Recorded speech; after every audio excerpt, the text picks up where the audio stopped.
네, 시청자 여러분 안녕하십니까? 우리 사회의 이슈와 우리 지역의 정책에 대해서 이야기 나눠보는 시간 정책 브리핑의 아나운서 김은정입니다. 자, 오늘 이 시간에는 인천의 각종 사고와 재난으로부터 시민의 생명과 재산을 보호하고 선진화된 재난 대응 시스템을 구축하기 위해 24시간 노력하고 계신 인천 소방본부의 김영중 본부장님과 이야기를 나눠보겠습니다. 자, 본격적으로 정책 브리핑 시작하기에 앞서서 준비된 영상부터 함께 만나보시죠.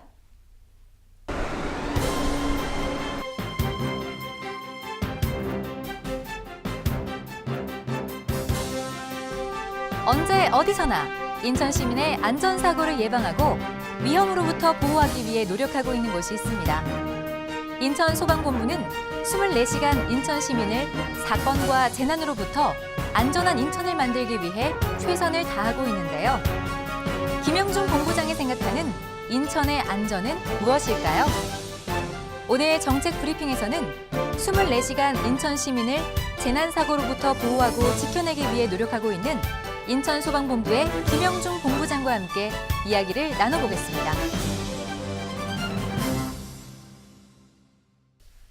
네, 이제 본격적으로 본부장님과 이야기 나눠보겠습니다. 어서 오십시오.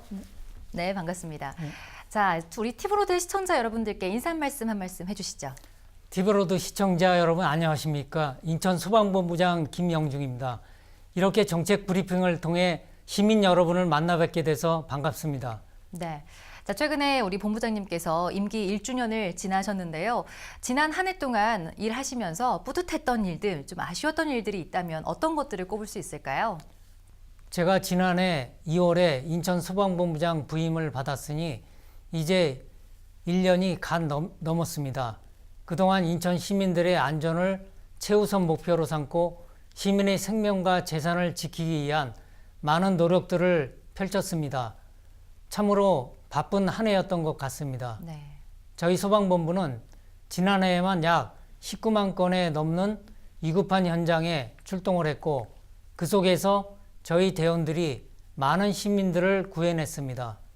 참혹한 화재 현장, 교통사고부터 벌집 제거, 위험동물 포획 등 크고 작은 출동을 통해 시민 여러분들께 빠르게 달려갔습니다. 이렇게 시민들을 위해 열심히 달린 결과로 우리 인천 소방의 119 구급 서비스가 전국적으로 우수상을 인정받아 소방청에서 주관하는 구급 서비스 품질 평가에서 4년 연속 1위를 차지하는 성과를 얻기도 했습니다.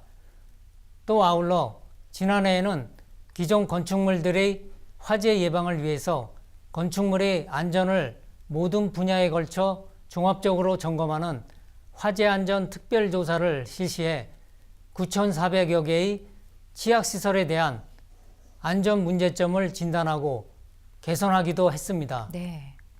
또 화재에 취약한 주거시설에 대해서는 안전점검과 주택용 소방시설 보급사업을 추진해 시민들이 안전하게 생활할 수 있는 환경을 조성하기 위해 노력했습니다.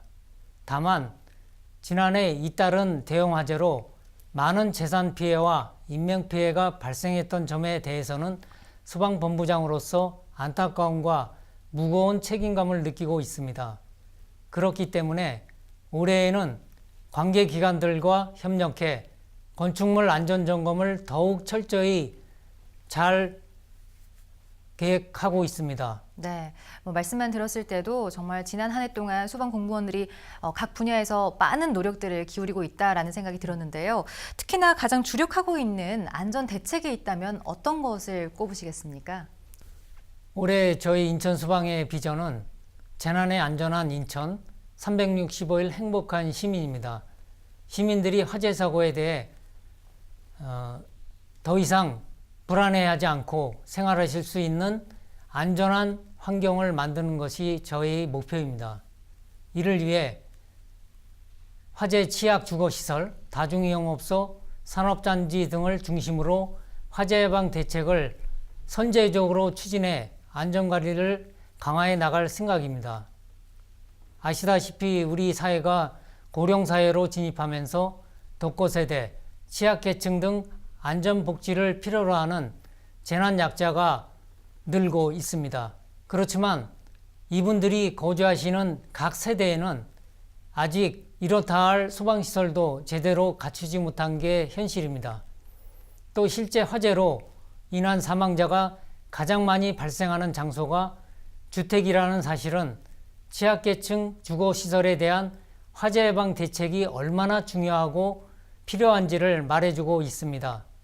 그렇기 때문에 우리 본부에서는 이분들이 거주하시는 주거시설에 대해서 지속적인 안전점검과 주택용 소방시설 보급사업을 추진하고 있습니다. 지난해 제정된 재난취약계층 주택용 소방시설 실지 지원 조례를 통해 확보된 예산을 활용해 올해는 이들 취약계층 7,500가구를 대상으로 소화기, 단독 병보형 감지기 등 주택용 소방시설을 확대 보급할 계획입니다. 또 아울러 화재가 발생했을 때에는 무엇보다 대피가 가장 중요한데요. 많은 사람들이 모인 장소에서 화재가 발생했을 때 비상구가 막혀 대피 시간을 지체하게 된다면 많은 인명피해로 이어질 수가 있습니다. 그래서 우리 본부에서는 많은 사람들이 찾는 다중이용 시설에 대해 집중적인 소방특별 점검을 실시하고 있습니다. 소방시설 작동을 정지시켜 놓거나 피난을 방해하는 행위, 비상구 폐쇄 행위 등을 불시 점검을 통해 적발하여 엄중 조치할 예정입니다. 건물 관계자분들의 철저한 유지관리를 당부드립니다. 또 아울러 지난해 7월부터 추진하고 있는 화재안전특별조사는 소방시설 중심의 점검에서 건축, 전기, 가스 등 전 분야에 걸친 종합적인 점검으로 확장되었습니다. 지난해 1단계 사업에서 이미 9,428개 동에 대해 조사를 마쳤고요. 올해 15,210개 동에 대해 종합적인 조사를 펼쳐 건축물 안전 확보에 만전을 기할 예정입니다. 향후에도 조사 결과를 면밀히 분석해 인명안전 중심으로 소방 방화시설 기준을 개선해 나갈 계획입니다. 그리고 아울러 소방차 진입이 어려운 시장지역, 고지대와 같은 곳은 화재 발생 시에 신속한 접근이 어렵기 때문에 인근에 계신 주민들의 초기 대응이 상당히 중요합니다. 이를 위해 인근에 계신 관계인들이 화재 초기에 신속하게 대응을 할 수 있도록 올해 전통시장 6곳에 지하 매설식 소방함을 설치 운영할 계획에 있습니다. 이외에도 사회 곳곳에 숨어있는 위험 요소를 찾아내서 선제적으로 개선함으로써 인천 시민이 공감할 수 있는 더욱더 세심한 맞춤형 안전 서비스를 제공하겠습니다. 네. 자, 그런가 하면 인천 소방본부가 다른 소방본부에 대비해서 색다른 부분이 있던데요. 그 부분이 휴일 소방관서 취사 인력 채용이라는 게 있었습니다. 이 부분이 어떤 건지 설명 좀 부탁드릴게요. 현재 1일 3조 2교대로 24시간 밤낮 없이 근무를 실시하고 있는 안전센터, 구조대, 구급대는 취사 공무직이 급식을 담당하고 있습니다만 이분들이 주말이나 공휴일, 개인 사정으로 출근하지 못하는 경우들이 있습니다. 이런 경우에는 우리 대원들이 직접 요리를 해서 먹거나 간단한 배달 음식으로 끼니를 때워야 하는 경우들이 생기곤 했었는데요. 이러면 식사를 신경 쓰느라 대원들이 본 업무에 집중을 할 수 없는 부작용이 있어 왔습니다. 제가 평소에 가장 중요하게 생각하는 것 중 하나가 바로 대원들의 복지 향상인데요. 우리 직원들이 위험한 활동을 하고 고생하는 만큼 복지를 보상해야 구조, 구급, 소방 활동의 능률도 오른다는 생각을 하고 있었습니다. 그런 이유에서 인천시에서 전국 최초로 휴일 취사 인력을 채용하게 되었고요. 이로 인해 이제는 대원들에게 지속적이고 안전한 급식 제공이 가능해져 식사의 질도 향상되고 무엇보다 대원들이 보다 현장 업무에 집중할 수 있게 되었습니다. 네. 그 식사 한번 드셔보신 적 있으신가요? 예, 있습니다. 네, 어떠셨어요? 많이 좋아졌고 네. 먹을만 합니다. 저도 가서 먹어도 될까요? 예, 좋습니다. 외부인도 먹을 수 있다는 네, 좋은 예. 팁까지 얻어가네요. 작년만 해도 크고 작은 사건, 사고가 굉장히 많았습니다. 그 가운데서도 다시는 일어나지 않아야 될 부분이기도 하지만 화재 사건 중에서 가장 큰 사건, 기억에 남는 사건이 있다면 어떤 사건을 꼽을 수 있을까요?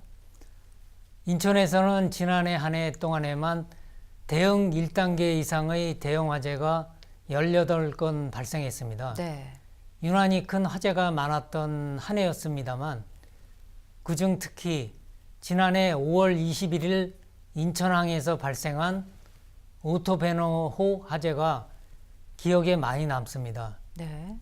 중고 차량 수출을 위해 항구에 정박해 있던 5만 톤급 대형 선박 내부에서 발생한 화재였는데요. 당시 내부에는 중고 차량 2,500여 대가 실려 있었습니다. 다행히 신속한 출동으로 인명피해는 없었습니다만 대규모 소방력을 투입했음에도 불구하고 화재를 진압하는 데만 무려 67시간이 걸렸던 세계적으로도 이례적인 화재였습니다. 그리고 작년 8월 세일전자 화재로 귀중한 9명의 생명이 희생되었던 사고가 기억에 납니다.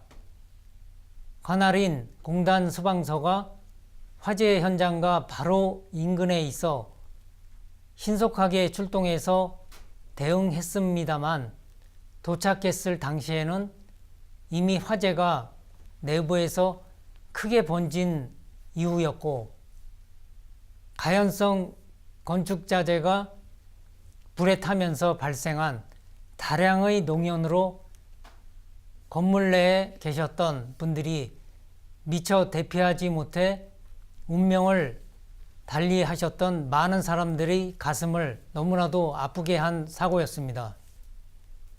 우리 본부는 철저한 원인 분석과 개선 대책을 마련해 다시는 이런 사고가 발생하지 않도록 관심을 갖고 최선의 노력을 다하고 있다고 말씀드립니다.